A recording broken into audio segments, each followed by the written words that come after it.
So if we put this elbow, push it onto there, mark up, I've been told you've got to mark the ends of where the fittings are, like this. So put a little mark there.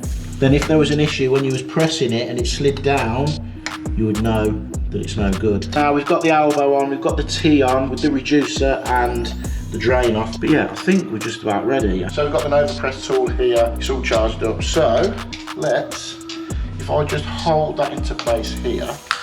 So with that there, I know people have said you have to be quite conscious of what you can get in and where. So I'm assuming, yeah,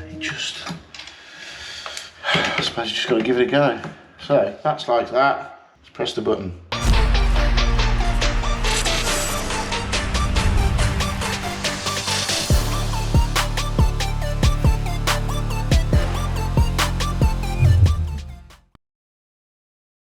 Right, we are back on this extension. It's been about 2 weeks since we were here. Last time I was here, we was putting all the underfloor heating in, getting all the first fix pipe work in. Now, as you can see, the floor's gone in, the walls have been plastered, the plasterers are upstairs, carrying on up there. We've got the bathroom and whatnot to go in. But we've got to get the underfloor heating manifold put into here, connected in, and we've also got to connect the tails in the boiler where the boiler is, coming down for the underfloor heating pipes. 2-zone valves so we can switch from the heating system to the underfloor heating system. All that's to come, but the main point of today's video is, look what's arrived. The press gun has finally arrived. I've opened it to have a look at it, literally like this, but I've not even delved into it or anything yet. I've got this from Andy at Press It UK. Before anyone says I've paid my own money for it, it's not been gifted me or anything like that. I've paid for it. What they're doing at Press It UK, and this is what sort of swung it for me really, was they're doing, I think that setup I've got is about 1600 quid. But what they're doing is, if you get it through Klarna, or I'm sure it's Klarna, they do 3 payments of, I don't know, 500 quid or whatever it is, interest free. So you can spread the payments out over 3 months. That's what did it for me. If I had to pay it all in one go, I probably wouldn't have gone for it because it's a massive outlay. And then the fittings, and what I'm also finding out now is you're spending a load of money on new trays to put all your fittings in because you want it all laid out so you can use it. So yeah, what I'm gonna do today is go through, basically, I'm learning along with you. I've never used it before, I don't know the ins and outs of it. I spoke to a few people about, you know, the ways to go about stuff. But I just thought it'd be nice, because I know a lot of people on the channel have, when I teased I was gonna get a press gun, a lot of people have gone, oh, well, you know, keep us up to date on how it's going, what you're doing with it, how you're finding it. But you can follow me on my journey. I'm a complete novice to it, and we'll see how I get on using press.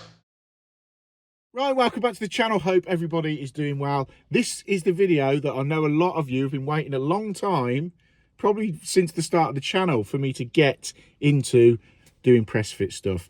Finally got the gun. Shout out to Andy at Press It UK. I bought the gun. Don't think it's been given me or anything like that. I've got the gun. I have sort of worked with Andy a little bit. He gave me some fittings and we're working out a bit of a thing. Hopefully there'll be a link in the description below. A, I'll put a link to Andy's website in the description below. And B, we're going to be putting together a little starter bundle. So if you use my code MJTIFF, when you buy a press gun, we'll put a little bit of a starter pack together. Because the fittings are so expensive and, you know, we can't really do a percentage off the guns because even 5% off a press fit gun is, you know, massive amounts of money. But what Andy said he'll do is put a little bundle together, like a starter bundle. So shout out to Andy. Yeah, I've used it a couple of times since filming what you're going to see, and it's just, you've got to adapt the way you do things slightly different. But this video is literally the first time I even got it out of the box and put it together and used it. So if you've got any hints, tips, tricks about press fitting, or, you know, try doing this, or even someone said to me, a mate of mine, Robbie, he said to me, get some slip couplers. They're always handy to have, keep 5 or 6 in the van. Press fit slip, you can't say it, press fit slip couplers in the van, they're always handy. And it's little things like that. Try doing it this way, Mark, try doing it that way. Drop me a comment below, let me know if there's any little tips It'll help me out massively. So yeah, this is just a little quick video insight into me unpackaging it and getting to grips with it and using it for the first time. I'm going to do a lot of content with it in the next month or so, or next few months on jobs, just seeing how I've got to adapt the way that I work from soldering stuff to for it to work with the press, because people have said to me sometimes you have to press a load of fittings up and then put it into position and make the final press for it to work.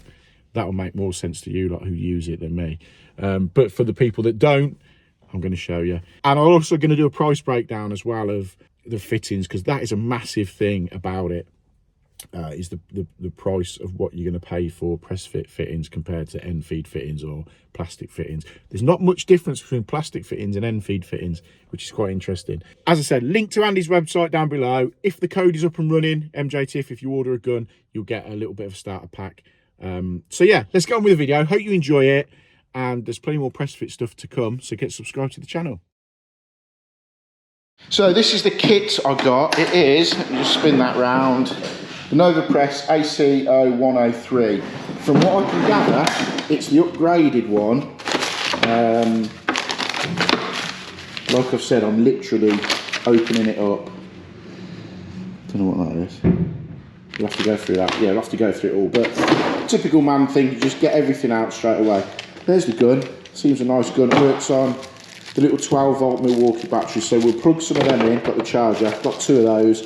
We'll plug them in, get them charged up. I went for the kit with just the two jaws, the 15mm jaws and the 22mm jaws. I don't do that much 28mm, and to be fair, if I do, I can borrow a set, or to be fair, I'll just buy another set as and when. But the original outlay for it all, I thought I don't need them at the minute. So we'll get this out, we'll unpack it, we'll get these on charge, and then what I'm going to do is get this manifold on the wall. It's just two T. I'm going to put two T's or two elbows, well, an elbow this side and a T that side with a drain off on it, just to get my head around how it works. That'll be the first bit of press that I'm going to do. Surely it can't go wrong with just two fittings there. So what we do, we get these batteries on charge, and also with the kit I bought, I think the fittings bundle was, I think, around 230 quid, something like that, and get a range of fittings, elbows, T's, drain offs, reducers. I need to pick some. When I opened it up, I didn't have any 22mm elbows or T's, which I'm going to need for that. So I had to go this morning and pick up some elbows. So just to give you an idea, I think I paid, so for 10 22mm giblet elbows was from Plumbase was £24 plus the VAT. Bearing in mind 10 plastic push fit elbows are about 22 quid for 10, and obviously 22mm end feed fitting is going to be a lot cheaper. But I had to go and pick some elbows up and some T's just so I had some, so that we can get this bit done, because I was keen to get it going and have a go with it. But also, as in the trays, I think these are Express fittings. There's so many different makes of fittings, but these are Express from what I can gather. But I've also had to buy this tray for my 15mm stuff. I've got another tray coming to put my 22mm stuff in. So yeah, it's not only the cost of that, it's all the bloody trays you have to buy and whatnot afterwards. But it's all new, we'll give it a go. And I suppose we should also fill out all the warranty stuff and whatnot as well. But for now, let's get some batteries on charge. So while that battery's on charge, we'll just have a quick look through this gun. Obviously you've got your Milwaukee battery, plug straight in the bottom, and the head spins. I thought the heads on these spun all the way around, but it just goes sort of 180 degrees, like so. I suppose it's for ease of getting it in, and I do know they're bringing some angle jaws out for these at some point. I assume that makes life a little bit easier at times. But, so these are the 15mm jaws. Pull the pin out, drop them in, push that back across, and that locks them in. There's quite a bit of weight in it, but you know, you're only going to be pressing fittings together, and then obviously to get it on, squeeze the two jaws apart like so, and then just press the button, I assume.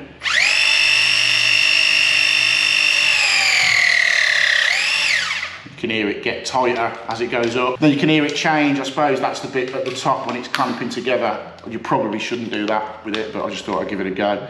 Yeah, it's pretty straightforward from what I can gather. Let's get this manifold on the wall and then we can begin having a play with the press gun. So we've got the underfloor heating manifold to go on here. It's just 2 ports on this one. We're only doing the dining area there and the kitchen area there. So we've got our 4 underfloor heating pipes coming in here. Our flow and returns coming from the boiler. So what I'm going to do is hang this roughly around that sort of height. That gives us enough to get over them pipes at the bottom, and then we can just bring them 22mm straight into the valves there. Get that bolted up, get the loops connected in, and get the 22mm connected in with our little press fittings on the bottom there. Elbow straight there, and obviously the lowest one we'll put a T in, come up with the drain off on the bottom if ever we've got to drain that down. I know you've got drain off points on the manifold, but we always want to get the water out as low as we can. So we'll get this fixed to the wall, get it connected up, and then we can start having a bit of a play around with that gun on these 2 fittings. Perfect way to start to see how we get on with it. So with that manifold now put on the wall, fixed to the wall, we can bring the 2 loops up. This is the dining area loop. So I've put the little elbow on the bottom there. What I'm going to do with this one is bring it up behind the back there, take it to the right hand side port, and then the same with the return pipe on that loop. Put the little elbow strengthener on there, and then it will bring it up in front of our pipes and be able to connect into that. We get these 2 connected in, and first of all I've got to poke this one. I'll probably trim it to about here so it's a bit more manageable. Poke it behind here and trim it down. So with that in position there, what I'll do is offer up exactly where it's going to be cut there, and then we can put the nut, the split olive and the insert in. Get it timed into there. We'll do the same for the other 3, and then that is the pipe work done on this tiny little manifold. Then we can concentrate on getting the copper pipe in and pressing these 2 fittings on the bottom. So we've got the manifold on now, we've got the pipe work connected up for the loops in the floor. So I've just made the 2 fittings onto there, and now we're going to begin piping this up. What I have noticed, funnily enough, and I didn't even think about this. So we was going to run a normal pipe down there with an end-feed elbow. You always, an end-feed elbow, where the edge of this pipe is here, I always just put my thumb there like that, and that is the cut for the end-feed elbow because they're so tight. Whereas this one, I've just noticed, if we put that in there, and say for instance it was going to come down here, then end-feed cut would be here, whereas a press fit, because obviously the sweep of the bend is a bit further over. So you've got to be quite mindful of that. That's a little thing I've just noticed when I come to do it. So what we've got, I'll trim this down so it's just the right sort of length for there, but I've put a little set on the bottom of it because it's ever so slightly set back. The pipe work is set back from where the actual fitting is here. So we'll cut this and then get it ready for the first press fit with the new gun. Now these jib brick fittings have got a little like film around the side of it. Apparently when you press these, this little film just becomes loose and it pushes off. It's to basically tell you that if it's still on there, you know you haven't pressed that fitting. It's probably a bit of like a fail safe for it. So what we do first of all, I get this pipe trimmed down, get it all set ready, and get it ready to press this elbow on. So we've got that pushed into the fitting, and we will mark that one first, get that cut.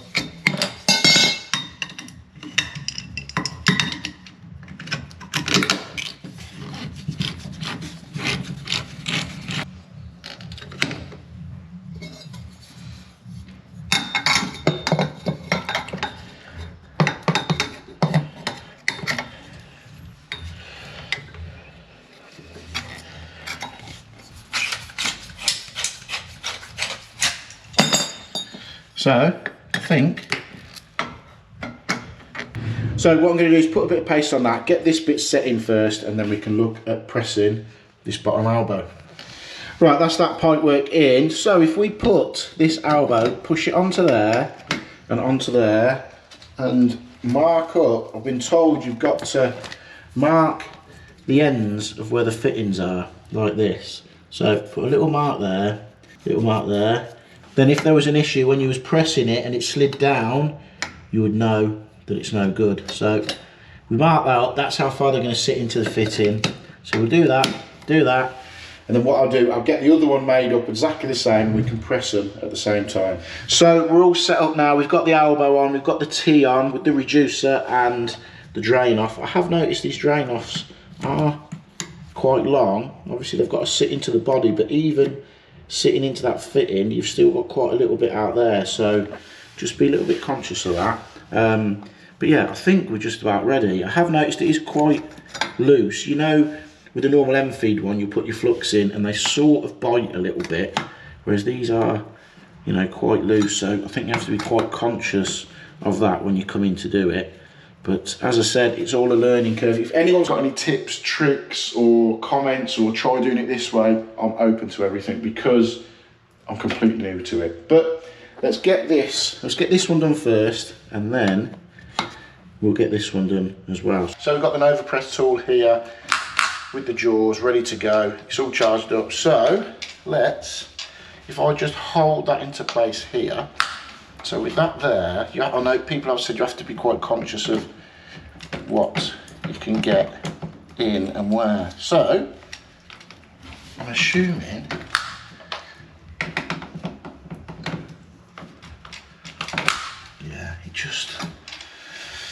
I suppose you just got to give it a go. So that's like that. Let's press the button.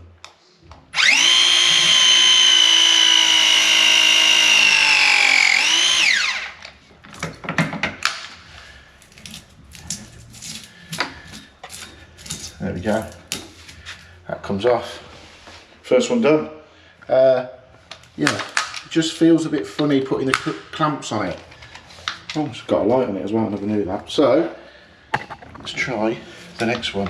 I'm just going to hold it there, like so.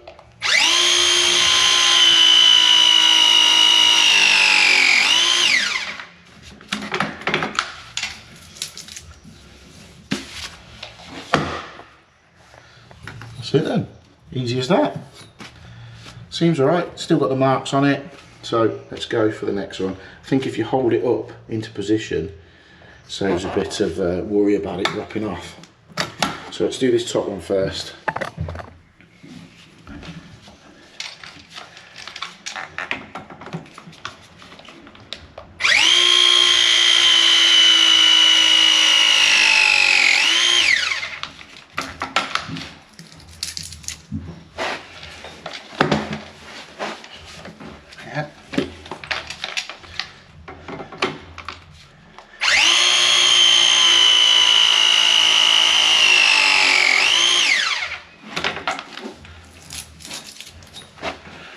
All seems good so far.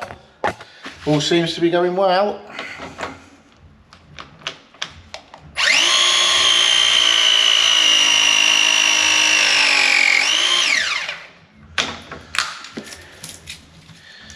And obviously we've got to switch the jaws for the 15mm here.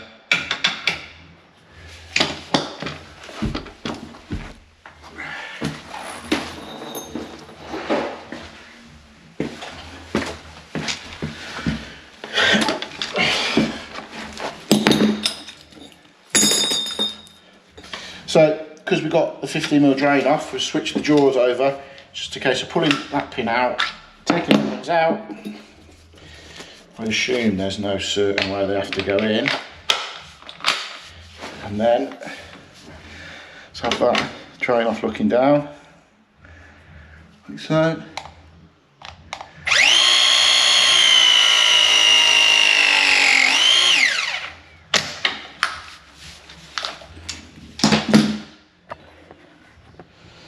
There we go. First few fittings pressed. Just a little bit of, it's probably absolutely fine, but just in my head I'm like, is that actually going to do what it's meant to do? It's a proven thing, it works, we all know it works, but it's just sort of counterintuitive to what you've done for so many years. The fact that just by pressing that on is going to be fine, but we shall see when we fill it up. And obviously the drain off on, I'll just make sure that's tightened up. But usually, as you know, if you're soldering it, you've got to take the drain off out because the rubber bung will heat up and mount in. But yeah, seems straightforward enough. So that's the first one's done, and that's this manifold done on this job. So I just thought I'd do a little quick video about that. We got to do the big main connection into the boiler room in the garage, but I need to just double check what fittings I've got and make sure I've got what I need. I think that's going to be the only concern at the moment, is making sure I've got enough fittings to do jobs, because Plumbase, where I go, they don't stock a great deal of press stuff. I can get it next day, but for the sake of it, I want to make sure I've got enough stuff. So, nice little short video. Day one of using a press gun.